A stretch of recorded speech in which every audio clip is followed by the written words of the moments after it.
Museum targeted by thieves in broad daylight. French officials are hunting for 3 people accused of stealing priceless jewels from the Louvre.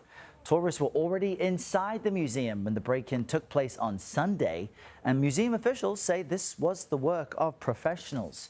CBS News senior foreign correspondent Elizabeth Palmer is on the case. She's got her best detective jacket on. She's our best professional, and she can tell us more about this. Liz, good morning.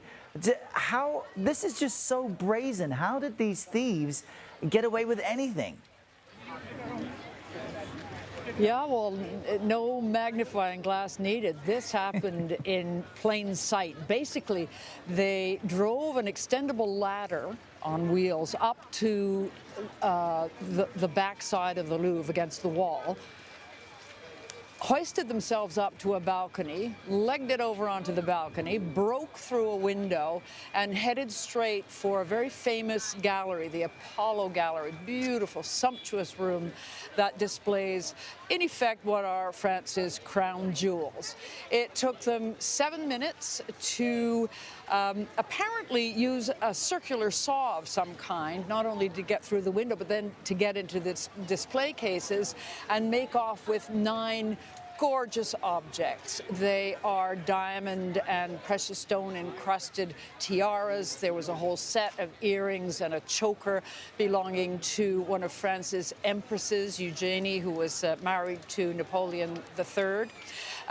When the thieves escaped, apparently on a moped, they dropped one of the crowns. So that piece, priceless, has already been recovered. It's damaged, but all the pieces are there. No word at all on where the rest of the swag has gone. And the police don't know whether it was, for example, ordered by a collector to be included in a private collection, or whether these gorgeous objects, which are also of enormous historical value, are just going to be melted down and the stones cut up and sold. Wow, you know, the risk is so high. It would have taken incredible planning. You talk about a circular saw, an extended ladder. Do investigators at least have some suspects in mind? And when can the folks around you get back into the museum? We don't know whether there are any suspects. They're being pretty tight-lipped. I can tell you that the police had some luck, not only in that they recovered the crown, so they've got that, but also apparently the thieves had wanted to burn this mobile ladder and the saw. Because there was gasoline there, and apparently the idea was to set fire to it before they made their getaway, but they didn't have time, so the police will have been able to gather forensic evidence from that. Now, the Louvre made everybody who was in the museum yesterday when the heist happened leave, and the museum remained closed for the rest of the day. Not a surprise, because the police would have had to have really looked at the gallery closely.